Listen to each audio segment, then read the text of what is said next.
सोरबा minister MLA अबेबा फंसे बाथ्राखौ थगायनो गोनां जायो पावाराव फैनो थाखाय। बोसोरसेनि उनाव मावनो हागोन खामानिखौ 1 घन्टायावनो मावनो हागोन होननानै थगायनो गोनां जायो। भिडिअनि फुटेजखौ एसे खोनासंलां। सैथो बाथ्रा नांगौबा भिखारिफोरनाव सों, सैथो बाथ्राखौ मोनथिनोबा सोरबा मैगं फाननानै जाग्रा, साहा हटेल होनानै जाग्रा, सोरनावबा मागिनानै जाग्रा मानसिनाव सों, सैथो बाथ्राखौ खिथायो। जोंहा दख'ना गाननानै जुदि लामाफ्राव अन्थाइ थिखांदोंब्ला बा लेबार मावदोंब्ला खिन्थु बियो हार्ड वार्कसो बिनि वान काइन्ड अफ बिनि जब आरो जेनेबा दा बे बिथिङाव आंनि साननाया बेबायदिसो आरो सार जेनेबा सासे आइजो जानानैबो जे बियो उनफिननानै थायाखै, दख'ना गाननानैबो जे बै खामानिखौ बियो आं हाया होनना उनफिननानै थायाखै, बै सानसे लेबार मावनाय फैसाजोंनो बियो गावनि न'खरनि फिसाफोरखौ फोरोंगोन, गावनि न'खरनि जेनेबा जानाय लोंनायखौ बुथुमगोन। दा बे बिथिङाव आं बेखौ जेनेबा मा होनगोन लाजिनायबो आं फिल खालामनाय नङा, प्राउडसो फिल खालामगोन। मानोना सासे आइजो जानानैबो जे बे खामानिखौ मावनो ओंखारबोनो हादों, बै मोनसे साहसखौ आङो खुलुमगोनसो सार।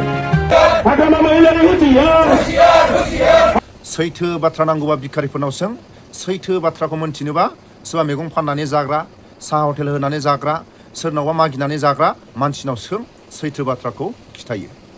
सोरबा मिनिस्टार एमएलए अबेबा फंसे बाथ्राखौ थगायनो गोनां जायो पावाराव फैनो थाखाय। बोसोरसेनि उनाव मावनो हागोन खामानिखौ 1 घन्टायावनो मावनो हागोन होननानै थगायनो गोनां जायो। भिडिअनि फुटेजखौ एसे खोनासंलां। हारि आरो जाथिनि थाखाय गोरबो बिखायाव थायो।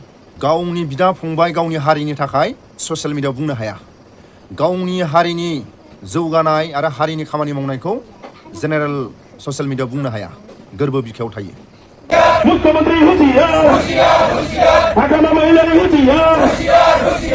फाइनाल एन्ड कमप्रिहेनसिभ लिरनानै होबोनाय बाथ्राखौ रावबो बावाखै। भिडिअनि फुटेजाव खोनाखाबाय, हाग्रामा महिलारि सारखौ आरो हेमन्त सारखौ गोख्रों सोमखारिदों। सैथो बाथ्रा नांगौबा भिखारि मानसिनाव सों बा दुखिया मानसिनाव सों, अराय सम सैथो बाथ्राखौ खिन्थायो। पावाराव फैनो थाखाय बा गादियाव थानो थाखाय अबेबा मोनसे बाथ्राखौ थगायनो गोनां जायो। बोसोरसेनि उनाव मावनो हागोन खामानिखौ 1 घन्टायावनो मावनो हागोन होननानै बुंनो गोनां जायो। गावनि आन्दालन, गावनि जाथिनि थाखाय आन्दालना गोरबो बिखायाव थायो। जेनेरेल गादियाव थानो थाखाय अबेबा मोनसे बाथ्राखौ थगायनो गोनां जायो, अबेबा फंसे बाथ्राखौ नंखाय बुंनो गोनां जायो। माखासे पावारखौ लानो थाखाय, गावनि गादियाव थानो थाखाय नंखाय बाथ्राखौ फोरमायनो गोनां जायो।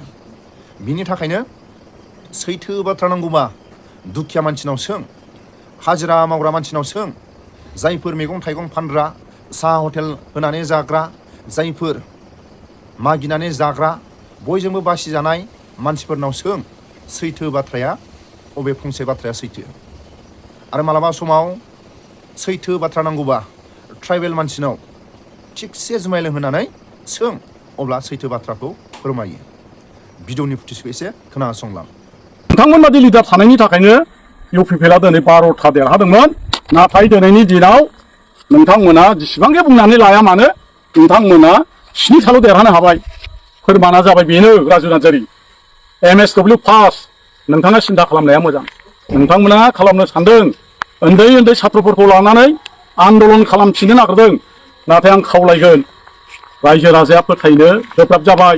मानो होनबा नोंथांमोना फाइनाल एन्ड कमप्रिहेनसिभ लिरनानै होबोनाय बाथ्राखौ रावबो बावाखै आरो बियो बिटिआर पिस एग्रिमेन्टआव रोखा रोखा दङ।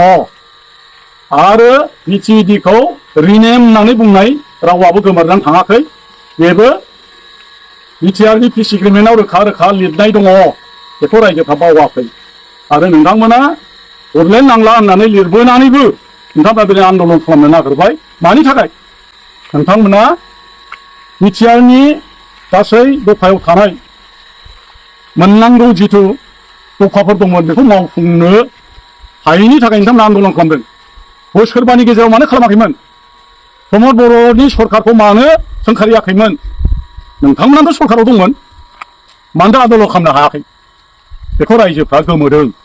बेनिखायनो आं खावलायगोन नोंथाङा बेबादि नंबां जाबां मास मोनसे जायगायावनो होनो हायैनि आन्दलन खालामनो सेंग्राफोरखौ फोरमायनाय आरो खावलायनाय आरो सेक्रेटारियेटआव दहरना होनो नागिरनाया जोबोद लासिंसिं मुगैथाव। बे नोंथांनि राव जानो हाया। नोंथाङा खमसे खम बोसोरनै बोसोरथामनि गेजेराव नोंथाङा बुंनो समायो। जुदि मावाखैमोनब्ला मावाब्ला गेरेन्टिनि गासै खोथा मोनफ्रोमबो हाग्रामा महिलारिया मावगोन आरो आराम्भ खालामबाय। नोंथांमोना बोसोरबायाव जेबो मावनो हायाखै।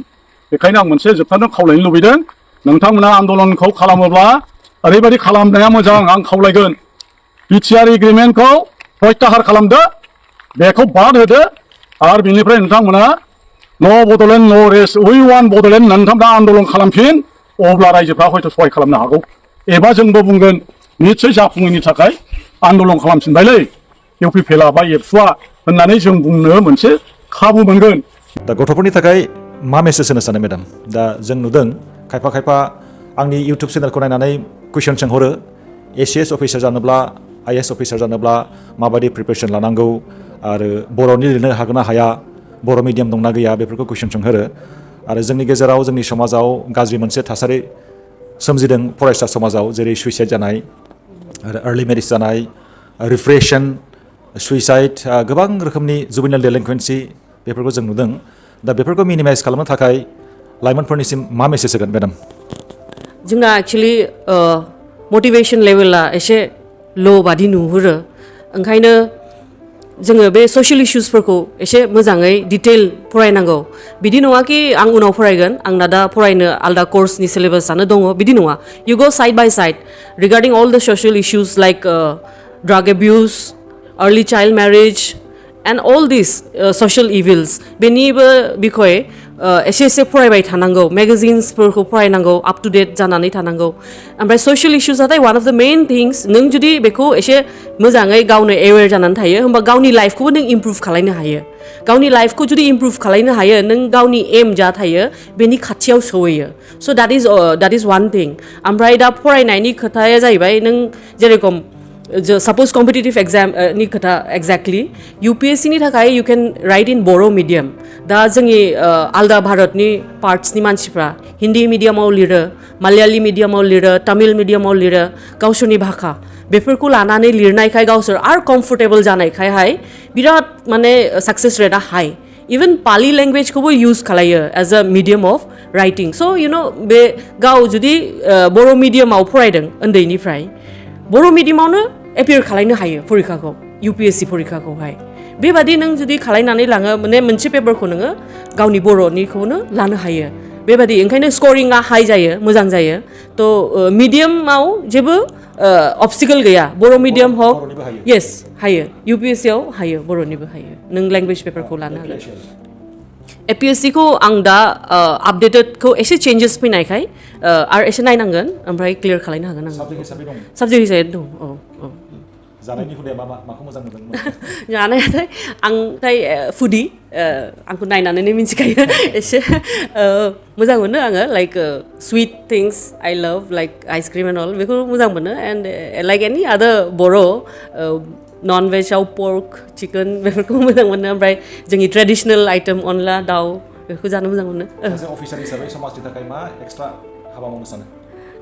समाजनि थाखाय अनेक ड्रिम्स दङ जास्ट आइ वान्ट टु चेन्ज जोंनि बे यां इउथनि थिंकिंफोरखौ एसे मटिभेटेड खालायनो गोसो जायो आरो कारन बेनो जोंनि future I want to just a bit of change बाराथाय हानाय नङा हारसिङै बुंगोन निस्सय जाफुङैनि थाखाय आन्दलन खालामफिनबायलै इउपिपिएलआ बा एबसुआ होननानै जों बुंनो मोनसे खाबु मोनगोन बेनिखायनो नोंथांखौ बेफोर बुंनाय बाथ्राफोरखौ ज्राब दोननानै नंखाय बाखाय आन्दलन खालामनो नागिरनाय बेफोरखौ बाद होनानै दिल्ली सिल्ली आन्दलन खालामाबालानो नोंथांमोना दुलाराय बर' फरायसा आरो इउपिपिएल ज' लोगो नांना रायजो राजाफोरखौ लानानै नोंथाङा no Bodoland no rest we want Bodoland divide Assam 50-50 होमबाना बड'फा उपेन्द्रनाथ ब्रह्मनि नोंसोर आशीर्बाद मोनगोन आरो आत्माया बड'फा उपेन्द्रनाथ ब्रह्मनि आत्माया गोजोननाय मोनगोन बेखौ खावलायनाय जाबाय नोंथांनिसिम।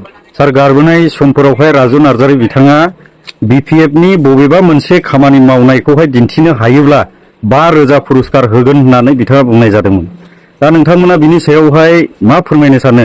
बेथ' जोबोद मिनिथाव आरो लाजिथाव बिथाङा बेफोर बाथ्राखौ बुंनानै बबाव गन्थंखौ दोनखोमाखो रायजोफोरनि सिगाङाव मा बुंनो सानदों आरो मा लाइनजों बुंनो नागिरामोन खोनासं MSW राजु नार्जारि नोंथाङा जे बिजिनि स्टेडियामाव बुंदोंमोन जेला आइजोफोरखौ सेल्फ हेल्प ग्रुप होनो आरो अरुणोदय होनो बायदि बायदि बिथांखिफोरखौ होनो होननानै सुबुं गौमा लिंदोंमोन बिजिनि स्टेडियामाव कलेजनि साहा थानाय फोथाराव नोंथाङा बावबाय नामा?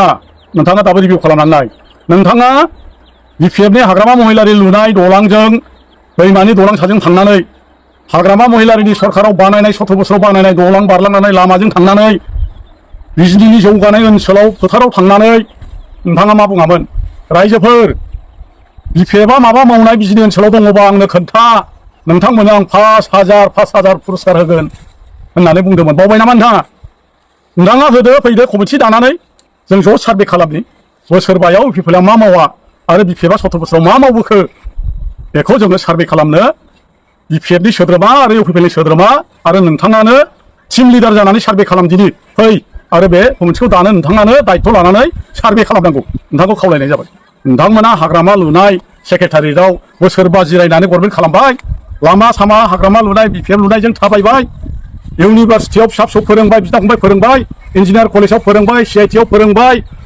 मेडिकेल कलेजाव दिनै फरायनाया जागायजेनबाय आरो गिदिर गिदिर जोंहा दिनै चिरां जिल्ला जाबाय दिनैहाय तामुलपुर बाक्सा डिस्ट्रिक्ट जाबाय उदालगुरि डिस्ट्रिक्ट जाबाय अब्लाबो नोंथांमोना जेबो मावाखै होनबाय दा बेफोरथ' मोनसे लासिंसिं नङा होमबा बेनिखायनो आं खावलायगोन जोबथारनायाव नोंथाङा बेफोर खोथानिफ्राय गोजानाव थानानै नोंथाङा खोब टिमनि दैदेनगिरि जानानै नोंथाङा इउपिपिएलखौ दैदेन नङाब्ला नोंथाङा उसुबिदा मोनबायबा जा नुयो नोंथांनि बुंनायनि फाव सेरा माबा फैगौ नामा ओरै फैगौ नामा नेवलाय खर' साइसजों नों जेरैबायदि बाथ्राखौ बुङो नोंखौ फोथायनो आरो बिसास खालामनो दा रायजो राजा गैला मानो होनबा नोंथाङा थांनाय बिटिसि इलेक्सनाव बिसायख'थियाव जेननानै नोंथाङा दासिमबो बे फ्रास्ट्रेसनानो जोबाखै बेनिखायनो नोंथाङा इउपिपिएलखौ नागारोब्ला हयथ' सोरबा जेनेरेल सेक्रेटारिबा इउपिपिएलआ थांगोन नङाबा इउपिपिएलआ गोमालांसिगोन नोंथांखौ बेखिनिखौ खावलायनाय जाबाय दिनै